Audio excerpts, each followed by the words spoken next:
Salut les amis, on se retrouve pour l'épisode numéro 447 de l'After Zap Image, déclaration de Jacques-Henri Hérault qui nous parle du cas Adil Rami. On sait qu'il a été écarté du côté de Marseille. Il nous dit on a vite vu que Rami était décroché, que mentalement il n'y était pas. Il y a eu un certain nombre de manques que l'on ne peut pas détailler, mais qui ont posé problème. Voilà un petit peu les raisons qui ont poussé l'OM à écarter Adil Rami du groupe phocéen. Certainement aussi que l'affaire Pamela Anderson a dû jouer aussi sur le moral de Adil Rami qui traverse une sale période après l'année sportive aussi compliquée qu'il a passé l'année dernière avec l'Olympique de Marseille. Ensuite, une info du côté de l'OM, l'attaquant argentin Dario Benedetto devrait bel et bien s'engager avec l'Olympique de Marseille.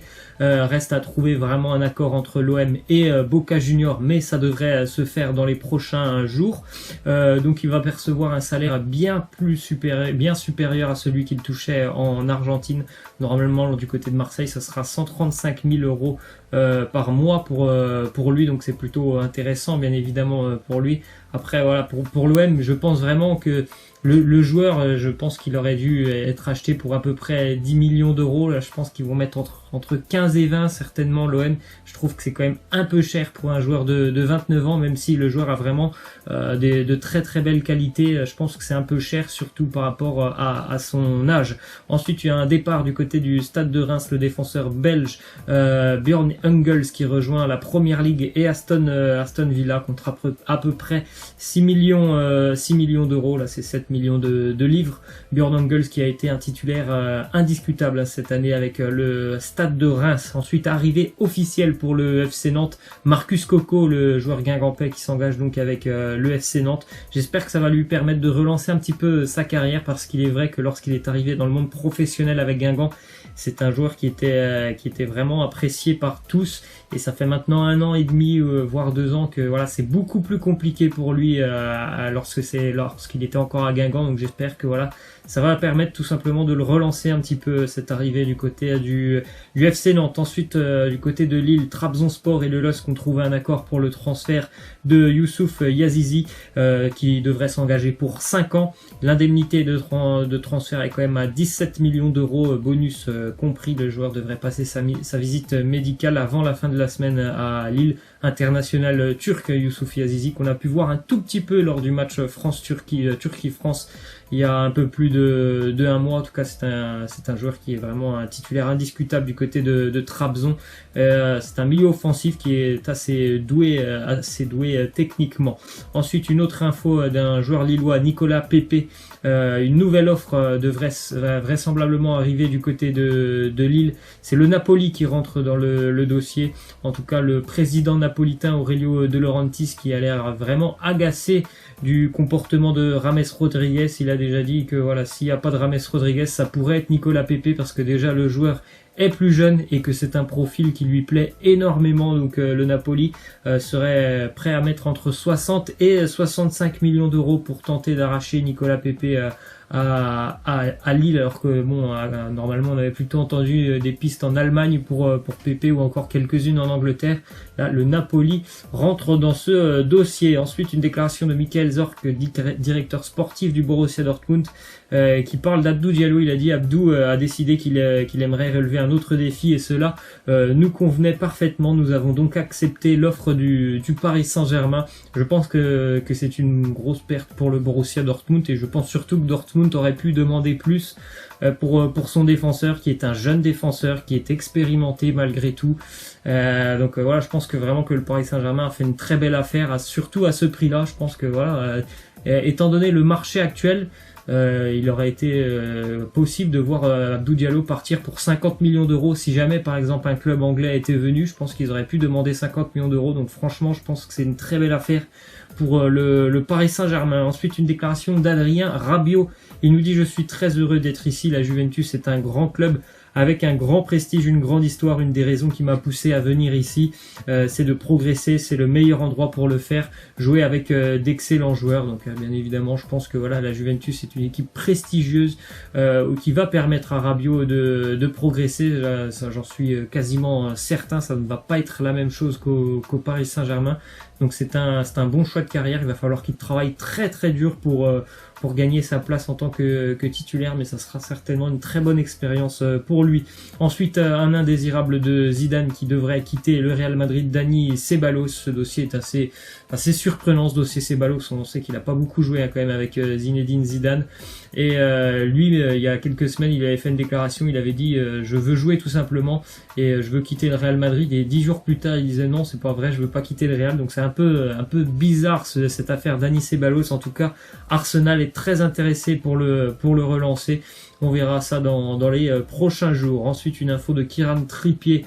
Beaucoup de clubs sont intéressés par Kieran Trippier. On en a parlé hier. Il y avait notamment le Bayern ou encore la Juventus qui était intéressé par Trippier. Visiblement, c'est l'Atlético Madrid qui a raflé la mise. Kieran Trippier est en route pour l'Espagne. Il devrait passer sa visite médicale avec les Colchoneros dans la journée. C'est un joueur qui a vraiment là aussi le profil pour évoluer avec l'Atlético, quelqu'un qui a la grinta, qui est assez agressif et qui sait quand même se servir de ses pieds. Donc c'est un joueur qui a un profil intéressant pour l'Atlético.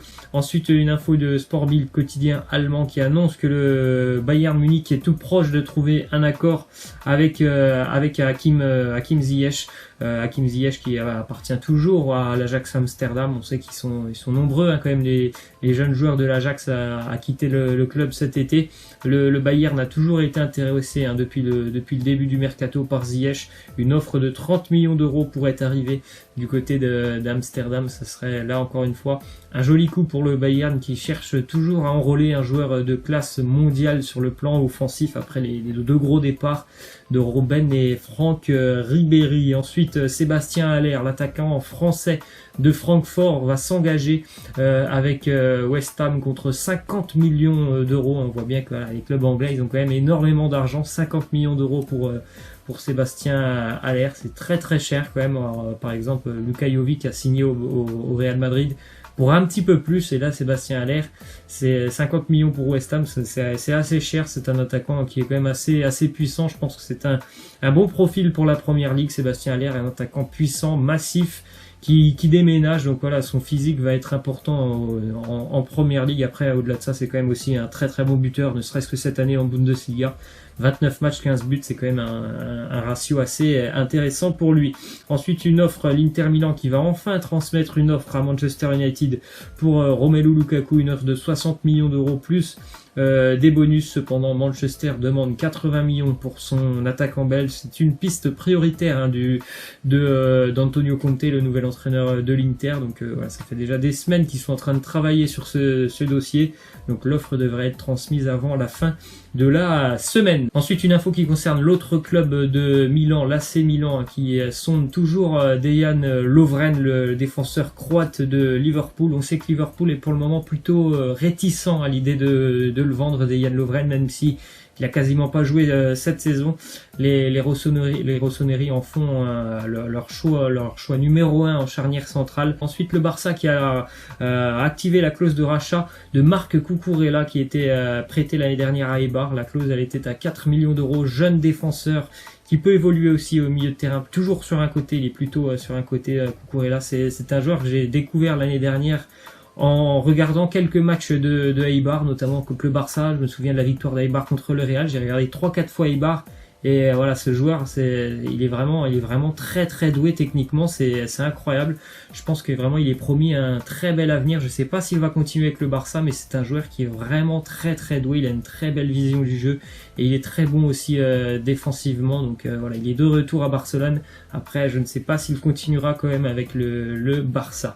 Ensuite, une info du côté de la sélection camerounaise, Clarence Seedorf et Patrick Kluivert sont démis de leur fonction par la sélection camerounaise. Donc voilà, fin de l'aventure pour les deux. Ensuite, une info qui concerne le Gazélec Ajaccio. La commission de discipline de la Fédération française de football a infligé au Gazélec une sanction de 3 matchs à huis clos plus 3 matchs avec sursis pour les incidents qui étaient survenus après le match de barrage entre le Gaz et Le Mans l'année dernière. Après, c'est tout à fait normal. Il y avait eu encore de nombreux débordements suite au but des Manceaux à la dernière seconde qui leur permettait d'accéder à la Ligue 2. Ensuite, petite image du ballon qui sera utilisé cette année en Série C, 3e division italienne. Ballon assez vintage, les ballons avec ces carrés noirs et blancs. Ensuite, petite image, certains qui s'amusent à faire des petits montages entre Mesut Özil et Megan Rapinoe.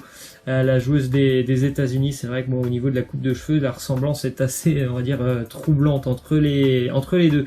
On va terminer avec cette petite statistique pour les supporters algériens et puis même aussi pour les supporters sénégalais avant la finale qui aura lieu vendredi.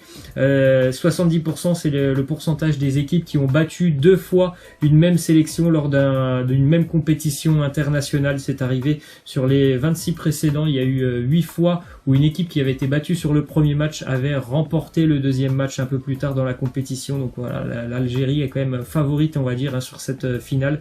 Et les chiffres parlent. Après, bien évidemment, les chiffres peuvent aussi mentir. Donc on aura bien évidemment tout ça vendredi soir avec cette jolie affiche entre l'Algérie et le Sénégal. Moi je vous laisse et je vous dis à demain. Ciao!